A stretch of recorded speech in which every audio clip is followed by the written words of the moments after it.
अवधूत चिंतन श्री गुरुदेव दत्त श्री स्वामी समर्थ महाराज की जय। उद्या ज्येष्ठ दर्श अमावस्या। ज्येष्ठ अमावस्या महिन्याच्या कृष्ण पक्षाच्या शेवटच्या दिवसाला ज्येष्ठ अमावस्या असे म्हणतात. प्रत्येक अमावस्याचे महत्त्व हे सुद्धा वेगवेगळं असतं आणि ज्येष्ठ अमावस्या ही खूप महत्त्वाची तिथी मानली जाते.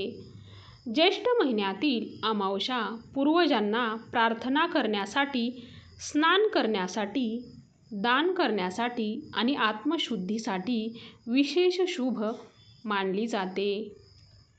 या ज्येष्ठ अमावस्याचा प्रारंभ 13 तारखेला म्हणजेच आज संध्याकाळी 6:50 सुरू झालेला आहे आणि मंगळवारी म्हणजेच 14 तारखेला दुपारनंतर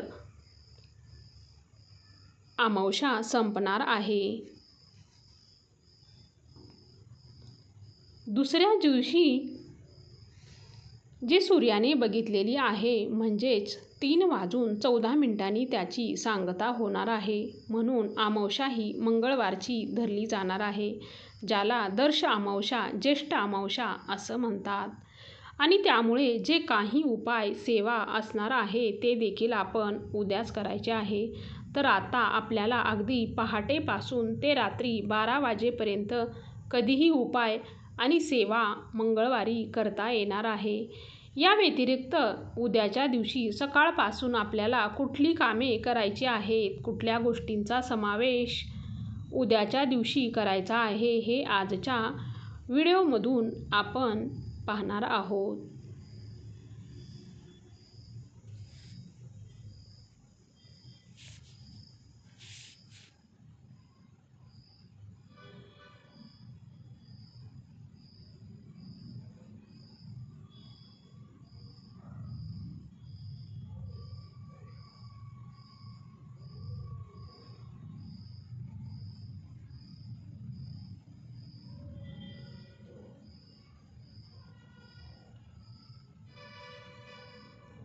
या व्हिडिओमध्ये जवळजवळ मी तुम्हाला 14 ते 15 कामे सांगितलेली जाणार आहेत, पण ही सगळीच करायची असं नाही. जे यापैकी आपल्याला शक्य होणार आहे ते करण्याचा प्रयत्न करा, कारण सगळीच करणं प्रत्येकाला शक्य होत नाही. पण जे आपल्याला शक्य होतं ते जर केलं तर निश्चितच त्याचा सकारात्मक असा अनुभव आपल्याला दिसून येतो. चला तर मग सुरुवात करूया. उद्या सकाळी अंघोळीच्या पाण्यामध्ये आपल्याला थोडेसे काळे तीळ टाकून अंघोळ करायची आहे. तसेच अमावस्या तिथीला जर आपण काळे तीळ टाकून अंघोळ केली तर आपल्याला जो काही राहू केतूचा त्रास आहे किंवा आपल्याला साडेसाती असेल किंवा कालसर्पदोष जरी असेल तर तो म्हणजे दूर होण्यासाठी हळूहळू मदत होत असते. फक्त ही जी गोष्ट आहे ती सातत्याने करायची आहे. हे फक्त एकदा केलं आणि लगेचच दुसऱ्या दिवशी काहीतरी चमत्कार घडेल असं कधीही होत नाही आणि त्यामुळे सातत्य असणं आणि मुख्य म्हणजे विश्वास असणं गरजेचं आहे. तर अशा पद्धतीने हा उपाय तुम्ही नक्कीच करू शकता.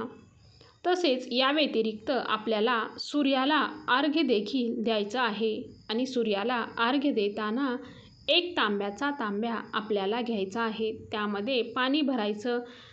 त्या पाण्यामध्ये थोडंसं हळदी कुंकू अक्षता टाकायचं आहे. त्याचबरोबर थोडेसे काळे तीळ देखील टाकायचे आहे. याने सूर्याला अर्घ्य द्यायचं आहे. असे केल्याने देखील आपल्या आयुष्यामध्ये सकारात्मकता येते. पितृदोष दूर होण्यासाठी देखील मदत मिळते. तसेच शनिदोषाचे देखील जे काही वाईट परिणाम आपल्यावर दिसून येतात ते देखील दूर होण्यासाठी मदत होते. त्यानंतर पितृशांतीसाठी किंवा पितरांना देखील आपण अशाच पद्धतीने अर्घ्य देऊ शकतो. आता बघा, दक्षिण दिशेकडे तोंड करायचं आणि अशाच प्रकारचा 1 तांब्या भरून घ्यायचा. त्यानंतर त्यामध्ये थोडेसे काळे तीळ टाकायचे आणि दक्षिण दिशेकडे बघून हे जल अर्पण करायचं आणि ओम पितृदेवताय नमः असं 3दा म्हणायचं आणि असं केल्यानं देखील पितृदोषापासून मुक्तता मिळवण्यासाठी मदत मिळत असते. त्यानंतर आपला जो मुख्य दरवाजा आहे त्या ठिकाणी देखील आपल्याला शुभ लाभ ओल्या कुंकवाने लिहायचे आहे. जो उंबरठा आहे तो स्वच्छ करून हळदीचे लेपन उंबरठ्याला करून द्यायचं आहे आणि त्या ठिकाणी देखील एक दिवा लावायचा आहे. तो तुम्ही कणकीचा देखील लावू शकता. कणकीचा दिवा लावा, त्यामध्ये तुम्ही तूप टाकू शकता किंवा मग मोहरीचं तेल जरी असेल तर मोहरीच्या तेलाचा दिवा लावला तरीही काही हरकत नाही. अशा पद्धतीने मुख्य दरवाजावरील जी कामे आहेत ती देखील तुम्ही सकाळीच करून घेऊ शकता. आता त्यानंतर आपल्या घरातले जे देव आहेत त्यांना आपण दररोज अंघोळ तर घालतच असतो, पण अमावास्या तिथीला जर तुम्हाला देवारा जर आवरायचा असेल ना तर तो आवर्जून अमावास्या दिवशी आवरावा. इतर वेळेस कधीही उठसूट आवरू नये. तसेच बघा, अमावास्येला देवांना अंघोळ घालण्यापूर्वी उटणं लावायचं आहे. उटणं म्हणजे काय तर देवांना थोडीशी हळद लावायची आहे आणि मग देवांना अंघोळ घालायचे आहे. अशा पद्धतीने करून बघा, निश्चितच त्याचा देखील सकारात्मक असा अनुभव तुम्हाला मिळेल. त्यानंतर देवघरामध्ये देखील तुपाचा दिवा लावायचा आहे. अमावास्या तिथी ही माता लक्ष्मीला अतिशय प्रिय तिथी आहे आणि त्यामुळे तुपाचा जर दिवा लावला, त्यामध्ये चिमूटभर आपण हळद टाकली किंवा जी आपण वात ठेवणार आहोत ती जर कलव्याची लाल रंगाची ठेवली तर निश्चितपणे त्याने देखील लक्ष्मीची कृपा होण्यासाठी आपल्याला मदत मिळणार आहे.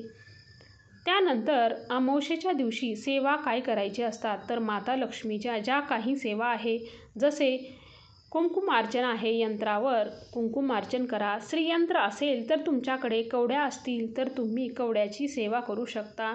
तुमच्याकडे देवीचा टाक असेल तर त्यावर देखील कुंकुमार्चन केलं तरीही चालतं. अशा पद्धतीने अमावास्येच्या दिवशी आपल्याला श्रीयंत्रावर किंवा श्रीयंत्र नसेल तर देवीच्या टाकावर 16 वेळेस श्रीसूक्तम म्हणून अभिषेक करायचा आहे, म्हणजेच कुंकुमार्चन हे करायचं आहे. जर तुम्हाला दुर्गा सप्तशतीचा पाठ करणे शक्य होणार असेल तर तुम्ही दुर्गा सप्तशतीचा पाठ देखील अमावास्येच्या दिवशी करू शकता. त्याने देखील माता लक्ष्मीची कृपा होण्यासाठी मदत मिळते. या व्यतिरिक्त माता लक्ष्मीच्या सेवा म्हटलं तर कुंजिका स्तोत्र आहे, महालक्ष्मी अष्टक तुम्ही म्हणू शकता. जे जे शक्य होणार आहे ते करण्याचा प्रयत्न करा. आपल्याला उद्या काहीतरी उपाय